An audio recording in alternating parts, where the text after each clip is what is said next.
ഭാരം ഹൃദയത്തിൽ നിന്ന് മാറിക്കഴിയുമ്പോൾ, പാപത്തിൻ്റെ ഭാരം മാറിക്കഴിയുമ്പോൾ അവിടെ സമാധാനം വന്ന് നിറയും. ഈശോ പറഞ്ഞ സമാധാനത്തിന് പ്രത്യേകതയുണ്ട്. ആർക്കും എടുത്തു കളയാൻ പറ്റില്ല. ആർക്കും എടുത്തു കളയാൻ പറ്റില്ലാത്ത സമാധാനം ലോകത്തിൻ്റേത് പോലെ അല്ല ഞാൻ നിങ്ങൾക്ക് തരാൻ പോകുന്നത്. അത് ഇച്ചിരി വിശിഷ്ടമാണ്, അത് സ്വർഗീയമാണ് മക്കളെ. ഈ ഭൂമിയുടെ അതൊക്കെ കഴിഞ്ഞു പോകും. ഇന്നല്ലെങ്കിൽ നാളെ നിന്നെയൊക്കെ പ്രേമിക്കുന്നെന്ന് പറഞ്ഞ് പുറകെ നടക്കുന്ന അവനും അവളും ഉണ്ടല്ലോ. ചുമ്മാ പറയണതാ. പിച്ചക്കാരുടെ കാര്യം എന്ത് പറയാനാ, ഒക്കെ തെണ്ടികളാ. എന്ത് സ്നേഹം? നീ എന്നെ സ്നേഹിക്കാവോ? അപ്പൊ അടുത്ത പിച്ചക്കാരൻ, നീ എന്നെ സ്നേഹിക്കാവോ? അങ്ങനെ രണ്ട് തെണ്ടികളോടെ പിച്ചപാത്രത്തിൽ കൈയിട്ട് വാരി കൈയുടെ നഖം പോകുന്നതല്ലാതെ പരസ്പര സ്നേഹം കിട്ടുമോ? സ്നേഹം കിട്ടുമോ?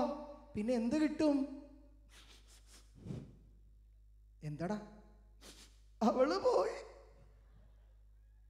ചില പെൺപിള്ളേർ സങ്കടപ്പെട്ടിരിക്കുന്നുണ്ട്. എന്താടി പഞ്ചിച്ച് നാണമുണ്ടോ പറയാൻ? ഇതേ വലിയ സ്നേഹമായി കുരിശേ കിടക്കണേ. അതിനപ്പുറത്തേക്ക് എന്തോ സ്നേഹമാണ് നിങ്ങൾക്ക് കിട്ടാൻ പോണേ. മക്കളെ ദേ തുറന്നു പറയുക. ഞാൻ ആ ശ്രീചേട്ടനോട് വന്ന് പറഞ്ഞു ഇത് നിങ്ങളോട് പറയണമെന്ന്. കാരണം കർത്താവ് പറഞ്ഞുകൊണ്ട് മാത്രമാണ് പറയുന്നത്. മീഡിയാസ് ഒക്കെ നിങ്ങളോട് പറയും ആ സ്നേഹത്തിൻ്റെ പുറകെ പോകാൻ. മണ്ടത്തരവാ. എനിക്ക് കിട്ടിയൊരു ഉപദേശം ഞാൻ പറഞ്ഞുതരാം. ധനനഷ്ടം, മാനനഷ്ടം, സമയനഷ്ടം, സർവ്വനഷ്ടം ഉണ്ടാകും. ആദ്യം ഉണ്ടാകുന്നത് ധനനഷ്ടമായിരിക്കും, പിന്നെ സമയനഷ്ടം ഉറപ്പാണേ. ഇത് രണ്ടും വന്ന് കുറച്ച് കഴിയുമ്പോൾ മാനനഷ്ടം ഉണ്ടാവും. വേണ്ടാത്ത പണിക്ക് നിൽക്കണോ? തീക്കാത്ത ആരെങ്കിലും കൈയിടുവോ കൊണ്ടേ?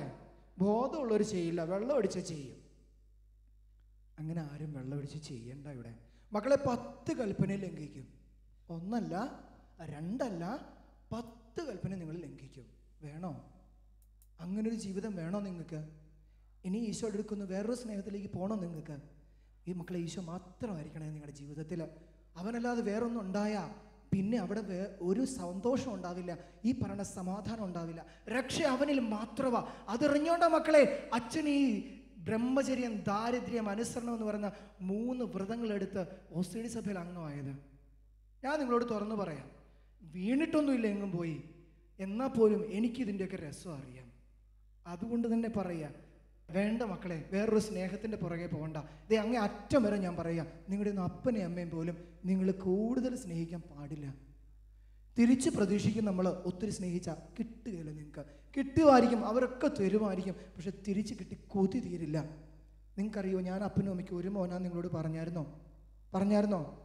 എൻ്റെ സ്വഭാവം ഇങ്ങനെയൊക്കെ ആയതുകൊണ്ടും ഞാനിങ്ങനെ ചിരിച്ച് കാണിക്കുന്ന ഒരു പ്രകൃതക്കാരനായതുകൊണ്ടും കുഞ്ഞുനാളിൽ കുസൃതി അല്ലാതെ ഇരുന്നത് കൊണ്ടും മനസ്സിലായല്ലോ അല്ലേ?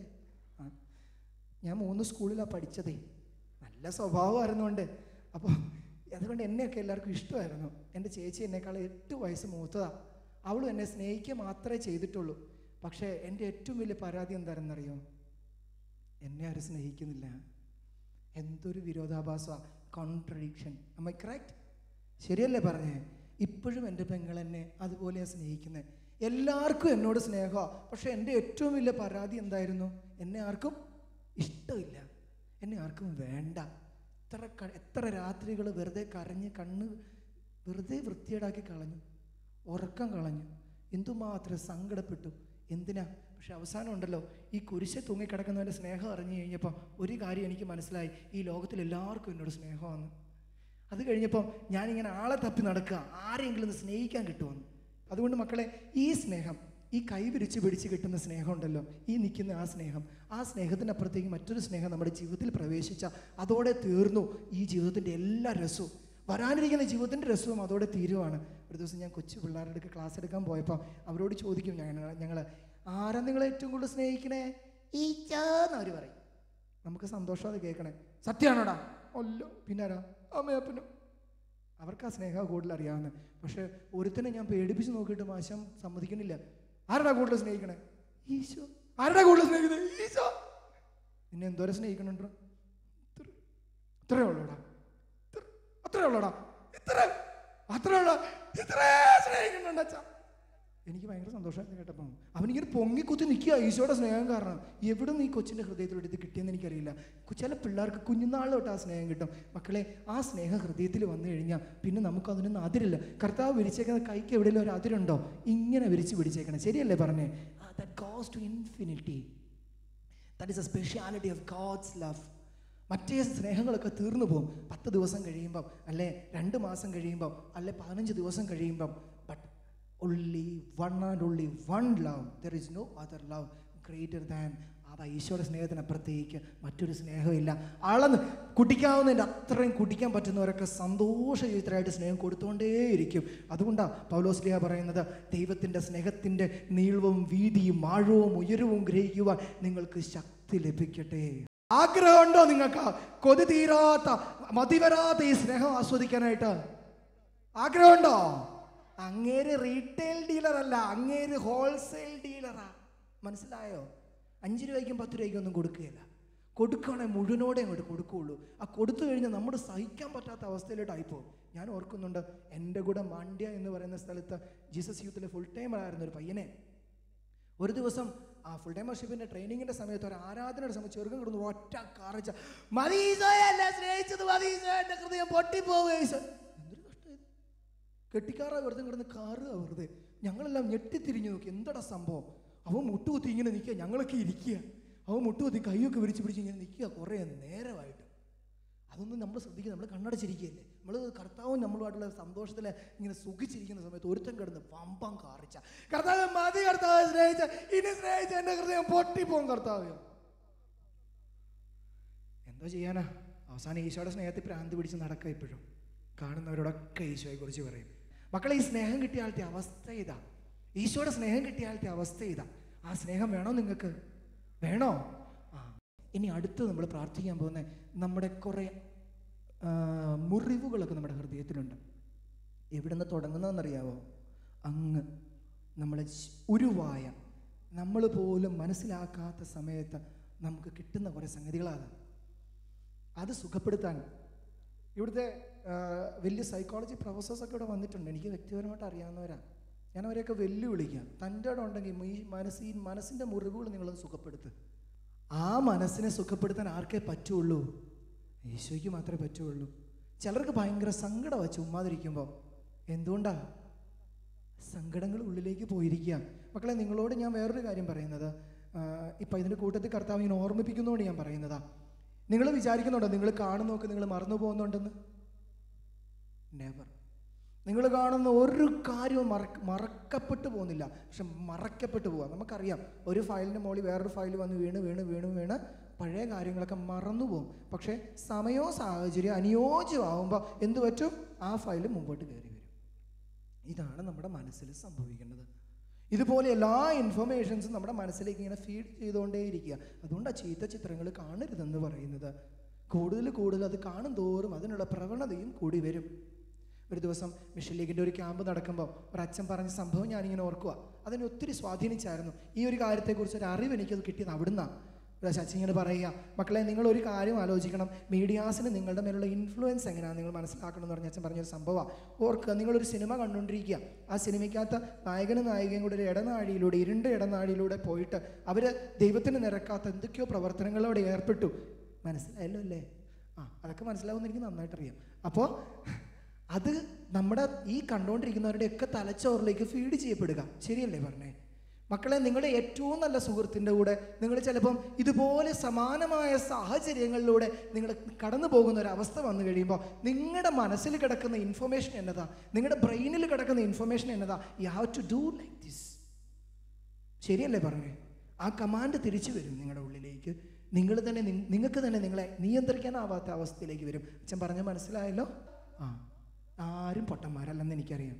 അപ്പം അതുകൊണ്ട് ഓർക്കുക, കാണുന്നത് സൂക്ഷിച്ച് കാണുക. കാണാത്തത് കാണരുത്, കാണരുതാത്തത് കാണരുത്. കണ്ടാൽ വീണ്ടും നിങ്ങളെ അത് നിയന്ത്രിക്കും. അത് കാണുന്നതിൻ്റെ അളവനുസരിച്ച് അത് നിങ്ങളെ നിയന്ത്രിച്ചു കൊണ്ടേയിരിക്കും. മക്കളെ, തുറന്നൊരു സംഭവം പറയാം. എൻ്റെ കൂടെ ലോഡ്ജിൽ താമസിച്ച ഒരു പയ്യൻ വീട്ടിൽ പോകുന്നില്ല. അവധിക്ക് ഓണത്തിന് പോയില്ല. അവൻ ക്രിസ്മസിന് പോകാതായപ്പോൾ അവൻ്റെ വീട്ടിൽ നിന്ന് ഞങ്ങളോട് വിളിച്ച് പറഞ്ഞു അവൻ വരുന്നില്ല എന്ന് പറഞ്ഞു.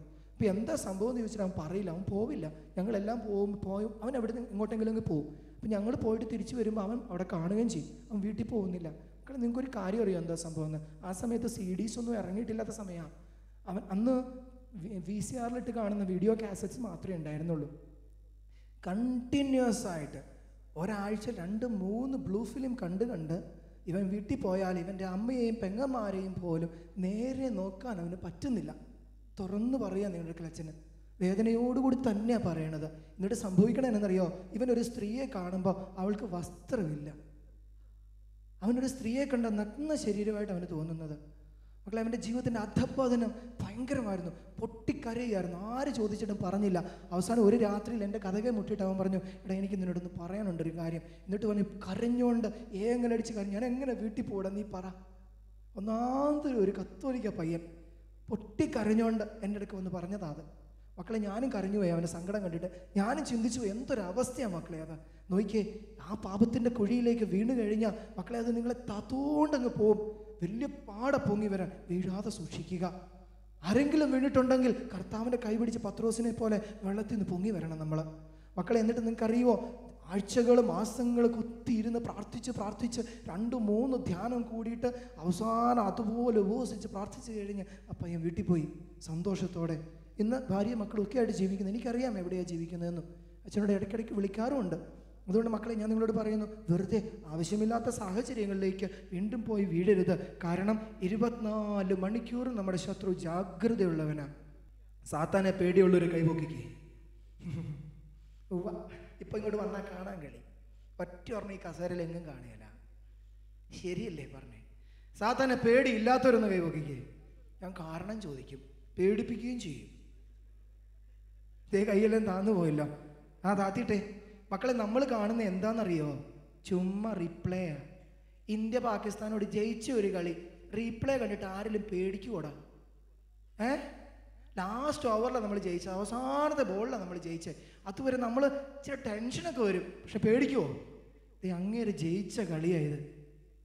അതുകൊണ്ട് ധൈര്യമായിട്ട് ചുമ്മാ തൊഴിച്ചു വിട്ടോ, ചവിട്ടി മോളിക്കട കയറി അങ്ങ് നടന്നോ. പാമ്പുകളുടെയും തേളുകളുടെയും ശത്രുവിൻ്റെ സകല ശക്തികളുടെ മേൽ ചവിട്ടി നടക്കാൻ നിങ്ങൾക്ക് ഞാൻ അധികാരം നൽകുന്നു. മക്കളെ, ഏശയ്യാ പ്രവാചകന്റെ പുസ്തകം 44-ാം അധ്യായം 24-ാം വാക്യം. ഗർഭത്തിൽ നിനക്ക് രൂപം നൽകിയ നിന്റെ രക്ഷകനായ കർത്താവ് അരുളി ചെയ്യുന്നു, എല്ലാം സൃഷ്ടിക്കുകയും ആകാശത്തെ വിരിക്കുകയും ഭൂമിയെ വ്യാപിപ്പിക്കുകയും ചെയ്ത കർത്താവ് ഞാനാണ്.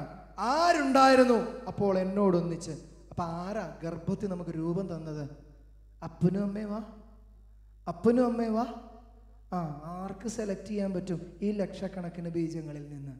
എൻ്റെ അപ്പന് പറയാൻ പറ്റുമോ? അതുകൊണ്ട് Z103 പോയിട്ട് ചേരണം പറയാൻ പറ്റുമോ? കഴിഞ്ഞ ഇടയ്ക്ക് പറയുന്നത് കേട്ടു, ഒരാളായിട്ട് ശ്രമിച്ചാൽ സാധിക്കില്ല. പുരുഷ ബീജങ്ങളെല്ലാം കൂടെ ചെന്നിട്ട് അവിടെ ഒരു രാസപ്രവർത്തനമൊക്കെ നടന്നാൽ ഒരുത്തൻ കഷ്ടപ്പെട്ട് ഒന്ന് യോജിക്കുമെന്ന്. ആരാ ഇത് തെരഞ്ഞെടുക്കണേ? ദേ ഈ തോമസ് കടുത്താനം ജിമ്മെന്ന് വിളിക്കപ്പെടുന്ന ഈ അച്ഛനെ പോലെ വേറൊരു ജീവി ഈ ലോകത്തിലില്ല, ഉണ്ടാവാനും പോകുന്നില്ല. ചില വ്യത്യാസമാണ്. ഇതുപോലൊരു കണ്ണ് കാണുകയില്ല, ഇതുപോലൊരു കൈ കാണാൻ പറ്റുകയില്ല, ഇതുപോലൊക്കെ ഇരിക്കുന്ന കൈ നിങ്ങൾ കാണും, പക്ഷെ ഇതുപോലൊരു കൈ കാണുകയില്ല, ഇതുപോലെ വര കാണുകയില്ല. ഈ ശരീരത്തിലെ എല്ലാം വ്യത്യസ്തമാണ്. മക്കളെ, ഗർഭത്തിൽ കർത്താവ് നമുക്ക് രൂപം നൽകിയത്. അതുകൊണ്ട് അവിടെ ചെന്ന് കാര്യങ്ങൾ ചെയ്യാനായിട്ട് ഒരാൾക്കേ പറ്റുള്ളൂ. അത് ആർക്കാ? മക്കളെ, ഈ ഗർഭപാത്രത്തിലൊരു ശിശു ജനിച്ചു കഴിയുമ്പോൾ വലിയ കാര്യങ്ങളൊക്കെ അവിടെ നടക്കും. നമ്മുടെ നല്ലൊരു ശതമാനം മനസ്സ്, അബോധ മനസ്സ്, ഏറ്റവും ഉൾത്തട്ടിലുള്ള മനസ്സാണ് പലപ്പോഴും പല അൺനോൺ റീസൺസിനും കാരണം. അറിയാത്ത ചില വേദനകൾ, അറിയാത്ത ഭയം ഒക്കെ നമുക്ക് കാരണങ്ങൾ അതൊക്കെയാണ്. അതുകൊണ്ട് മക്കളെ, നമ്മുടെ നമ്മുടെ അമ്മയുടെ ഉദരത്തിലേക്ക് നമ്മുടെ ഈശോയെ നമ്മൾ കടത്തിവിട്ടാൽ നമ്മുടെ ഹൃദയത്തിലുള്ള പല ഭാരങ്ങളും പല മുറിവുകളും എന്നേക്കുമായിട്ട് മാറ്റപ്പെടും. യേശുക്രിസ്തു ഇന്നലെയും ഇന്നും എന്നും ഒരുവൻ തന്നെയാണ്. ഞാനൊരു കാര്യം ചോദിക്കട്ടെ, ദൈവത്തിന് മരണമുണ്ടോ? ദൈവത്തെ ആരെങ്കിലും കണ്ടിട്ടുണ്ടോ? ഇല്ലേ? ആരും കണ്ടിട്ടില്ലേ? സ്വർഗത്തിൽ നിന്ന് വന്ന ഒരാളെ ഉള്ളത് ആരാ? ഈശോ മാത്രമേ കണ്ടിട്ടുള്ളൂ. ആ ഈശോ പറഞ്ഞതാ അവൻ നിത്യനാണെന്ന്. അവൻ ആൽഫയും ഒമേഗയും ഒക്കെയാണ് നമ്മൾ കണ്ടിട്ടുണ്ടല്ലോ. പല പള്ളികളിലൊക്കെ ആൽഫയും ഒരു അക്ഷരം തണ്ടി ഇങ്ങനെയൊക്കെ എഴുതി വെച്ചിട്ടില്ലേ? ഗ്രീക്കിൽ ഫസ്റ്റ് ലെറ്ററും ലാസ്റ്റ് ലെറ്ററും, തുടക്കവും ഒടുക്കവും. അതായത് ദൈവത്തിന് മുമ്പ് ആരെങ്കിലും ഉണ്ടായിരുന്നോ? ഉറപ്പാണോ? ദൈവത്തിന് ശേഷം ആരെങ്കിലും ഉണ്ടോ? ഇല്ല. ദൈവത്തിന് 1000 ദിവസം ഒരു ദിവസം പോലെയാണെന്ന് വചനം പറയണത്. ജനിക്കുന്നതോടെ ഒരു മനുഷ്യൻ സമയത്തിലേക്കും കാലത്തിലേക്കും പ്രവേശിക്കുന്നു. മരിക്കുന്നതോടെ ഒരു മനുഷ്യൻ സമയത്തിൽ നിന്നും കാലത്തിൽ നിന്നും പുറത്തേക്ക് പോകുന്നു. There is no time for those who died. മരിച്ചവർക്ക് സമയമില്ല, ജനിക്കാത്തവർക്ക് സമയമില്ല. ജീവിച്ചിരിക്കുന്നവർക്ക് മാത്രമേ സമയമുള്ളൂ, അവർക്ക് മാത്രമേ കാലവുമുള്ളൂ. അതുകൊണ്ട് ദൈവത്തിന് കാലമില്ലാത്തത് കൊണ്ട് ഞാൻ ജനിക്കുന്നതും ഞാൻ ജീവിക്കുന്നതും ഞാൻ മരിക്കുന്നതും ഒരാൾ കണ്ടുകൊണ്ടിരിക്കുക. ആരാ? ദൈവം. അപ്പൊ ഈശോ മിശിഹ 2000 വർഷം മുമ്പ് മരിച്ചത് ആര് കണ്ടുകൊണ്ടിരിക്കുക? ദൈവം. അപ്പൊ ഇവിടെ ഞാൻ പാപം ചെയ്ത് കഴിയുമ്പോഴത്തേക്കിന് ഈശോ അവിടെ നിന്ന് പ്രാർത്ഥിക്കുന്നത് പിതാവ് അങ്ങോട്ട് കേൾക്കും. എന്നിട്ട് പറയും, ഈശോനെ പ്രാർത്ഥിക്കുന്ന അവർക്ക് അറിയത്തില്ല, പിതാവെ ക്ഷമിക്കണേ. അല്ലേ, എൻ്റെ പാടുപേടി ഓർത്തി ഇവനോട് ക്ഷമിക്കണേ, നമ്മുടെ തെറ്റ് അവിടെ ക്ഷമിച്ചു. മനസ്സിലാവുന്നുണ്ടോ? ഇതുപോലെ ഈശോയോട് നമ്മൾ പ്രാർത്ഥിച്ചു കഴിയുമ്പോൾ ഈശോ എൻ്റെ കഴിഞ്ഞ കാലങ്ങളിലേക്ക് ഒരു പ്രവർത്തനം അങ്ങ് പ്രവർത്തിക്കും. ഞാൻ അമ്മയുടെ ഉദരത്തിൽ ഉരുവായ സമയത്ത് ഈശോ പ്രവർത്തിക്കും. പക്ഷെ ഞാൻ ചോദിക്കണം, ഞാൻ ചോദിച്ചാൽ മാത്രമേ ഈശോ ചെയ്യുള്ളൂ. എന്നിട്ട് അവൻ ചോദിക്കുകയും ചെയ്യും, നീ വിശ്വസിക്കുന്നുണ്ടോ എന്ന് ചോദിക്കും. എന്നിട്ടും അതൊക്കെ അറിയാഞ്ഞിട്ടാണോ? ഈശോ പലരെയും അവനിലുള്ള വിശ്വാസം കണ്ട് യേശു അവനെ സുഖപ്പെടുത്തി എന്ന് പറയുന്നുണ്ട്. അതുപോലെ തന്നെ പറയുന്നുണ്ട്, ചോദിക്കുന്നുണ്ട് അല്ലേ, എനിക്ക് നിന്നെ സുഖപ്പെടുത്താൻ സാധിക്കുമെന്ന് നീ വിശ്വസിക്കുന്നുണ്ട്. ഇത് രണ്ടും ചോദിക്കുന്നുണ്ട്. അതുപോലെ മക്കളെ, വേറൊരു കാര്യം ഇതാണ്, ഈ ഗർഭസ്ഥാവസ്ഥയിലെ കാര്യങ്ങളെക്കുറിച്ചൊക്കെ വളരെ വ്യക്തമായ വൈദ്യശാസ്ത്രം ഇപ്പം പഠിച്ചുകൊണ്ടിരിക്കുന്നു, വ്യക്തമായ തെളിവുകളുമുണ്ട്. ആ അമ്മയുടെ ഉദരത്തിൽ ഉരുവാകുന്ന നിമിഷം മുതൽ അതിന് ജീവനുണ്ട്. അത് ഒരു പൂർണ്ണ മനുഷ്യൻ തന്നെയാണ്, ആത്മാവിലും മനസ്സിലുമൊക്കെ. ശരീരം വളർന്നുകൊണ്ടേ ഇരിക്കുന്നതേ ഉള്ളൂ. അതുകൊണ്ട് മക്കളെ, ഒരു ചെറിയ വേദന പോലും, അമ്മയുടെ ഗർഭപാത്രത്തിലേറ്റ വേദന പോലും നമ്മളെയൊക്കെ സ്വാധീനിക്കാനായിട്ട് സാഹചര്യമുണ്ട്. അതുകൊണ്ട് ഏറ്റവും ആത്മാർത്ഥം, നമുക്കറിയാത്ത ഒരു കാലഘട്ടമാണ് അത്. ശരിയല്ലേ പറഞ്ഞത്? എൻ്റെ ഒരു കൂട്ടുകാരൻ എന്നോട് പറഞ്ഞ ഒരു സംഭവം നിങ്ങളോട് പെട്ടെന്ന് പറയാനായിട്ട് എനിക്ക് ഓർമ്മ വരുന്ന ഇതാണ്. അവൻ്റെ ഭാര്യ പ്രഗ്നൻ്റ് ആയ സമയത്ത് ഈ കൊച്ചി വയറ്റിൽ കിടന്ന് ഓടുകയും ചാടുകയും ചെയ്യുന്ന പറയുന്നത്. എനിക്കറിയത്തില്ല കേട്ടോ, നമ്മൾ ആകാത്തതുകൊണ്ട് അറിയത്തില്ല. അപ്പോൾ ചിലപ്പോൾ എൻ്റെ ചേച്ചിക്ക് 4 പിള്ളേരുണ്ട് കേട്ടോ. അപ്പോൾ അവളിടയ്ക്ക് പറയും, അയ്യോ നീ വന്നപ്പോൾ എന്താ ചവിട്ടുന്നത്? ഞാൻ പറഞ്ഞു, കൊള്ളാം, ഇപ്പോഴേ തുടങ്ങിയോ എനിക്കടി ചവിട്ടാൻ. അപ്പോൾ തമാശയ്ക്ക് പറയുന്ന, എങ്കിൽ പോലും ഇങ്ങനൊരു ചവിട്ടും തൊഴിയൊക്കെ ഉണ്ടെന്നാണ് പറയുന്നത്. ഇങ്ങനൊരു സംഭവം ഉണ്ടാകുമ്പോഴത്തേന് ഇവൻ എന്ത് പറയും? അടങ്ങി കിടന്നു, നിൻ്റെ അപ്പനാ പറയുന്നത്, ഇങ്ങനെ പറയും. അതോടെ ആദ്യമൊന്നും വലിയ റെസ്പോൺസൊന്നും ഇല്ലായിരുന്നു. പയ്യെ പയ്യെ ശാന്തമാവാൻ തുടങ്ങി. ബഹളം ഉണ്ടാക്കാൻ തുടങ്ങുമ്പോൾ അപ്പൻ പ്രശ്നം ഉണ്ടാകുമെന്ന് പറയും. അപ്പനാ പറയുന്നത്, മിണ്ടായിരുന്നു, അടങ്ങിക്കിടക്കണം, അങ്ങനെ കണ്ടാവും പറയും ഒരു സെൻറ്റൻസ്. അത് സ്ഥിരമായി അത് തന്നെ ആൾ പറഞ്ഞുകൊണ്ടിരുന്നത്. കൊച്ചുണ്ടായി ലേബർ റൂമിൻ്റെ വാതിക്ക് നിൽക്കുന്ന ഇവൻ്റെയിലോട്ട് കൊണ്ട് കൊച്ചിനെ കൊടുത്തപ്പോൾ കൊച്ചെന്നായിരിക്കും ചെയ്തുകൊണ്ടിരിക്കണേ, മാക്കെന്ന് പറഞ്ഞ് മോങ്ങിക്കൊണ്ടിരിക്കും അല്ലേ? ശരിയല്ലേ പറഞ്ഞേ? ഈ പിള്ളേരെ കാണുമ്പോൾ എന്നോട് ചിലർ ചോദിക്കും, ജനിച്ചു വീണ പിള്ളേരെ കാണിക്കാനായിട്ട് ചിലർ പറയും, ബാ കണ്ട് ആര്യെ പോലെ ഇരിക്കുന്നേ. ഞാൻ പറയും, മനുഷ്യനാണെന്നൊരു ഇച്ചിരി ബുദ്ധിമുട്ടാണ്, കുരങ്ങനോട് ഏതാണ്ട് സാമ്യമൊക്കെ ഉണ്ടെന്ന് പറയും.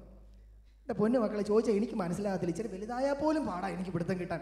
എന്നോടാ ഇതൊക്കെ ചോദിക്കുന്നത്, തമാശ പറയുന്നുള്ള ഇടയ്ക്ക്. അങ്ങനെ ഇവൻ്റെ കയ്യിലോട്ട് ഇവൻ്റെ കൊച്ചിനെ കൊടുത്തപ്പോൾ ഇത് കരഞ്ഞുകൊണ്ടിരിക്കുക. അപ്പം ഇവൻ എന്നാ പറഞ്ഞേ? നിൻ്റെ അപ്പനാ പറയുന്നത്, മിണ്ടാതിരിക്കാൻ. ബ്രേക്ക്, ഒരു ബ്രേക്കും കിട്ടാൻ മിണ്ടിയില്ല. പിന്നെ ഞാൻ തമാശ പറയുന്നതല്ല, ജീവിതത്തിൽ നടന്ന കാര്യമാണ് പറയുന്നത്. കഴിഞ്ഞ ദിവസം ആരാണ്ട് എന്നോട് പറഞ്ഞ, അമ്മ പൊളി തിന്ന കൊച്ചിങ്ങനെ വെക്കുമെന്ന്. എന്നാ അവസ്ഥയെന്ന് ആലോചിച്ച് നോക്കിക്കേ. അപ്പോൾ ഈ കൊച്ചിന് അത് വെക്കാനേ സമയം ഉണ്ടാവുള്ളൂ, പാവം കൊതി വിടുന്നതായിരിക്കും അല്ലേ, അറിയത്തില്ല. എന്തായാലും അമ്മയുടെ വയറ്റിൽ സൂചി കൊണ്ട് വരുമ്പോൾ കൊച്ചിന് കിട്ടും. മക്കളെ, ഇതേ രീതിയിലൊന്ന് ചിന്തിച്ച് നോക്കിക്കേ, അബോർഷൻ ചെയ്യുമ്പോൾ എന്തായിരിക്കും അവസ്ഥ? ഈ മെഷീൻ കൊള്ളുമ്പോൾ നിങ്ങൾ കണ്ടിട്ടുണ്ടോ? സൈലൻസ് സ്ക്രീം എന്നൊക്കെ പറയുന്ന സിനിമ വീഡിയോ പോർഷൻസ് ഒക്കെ ഉണ്ട്, കാണണം മക്കളെ.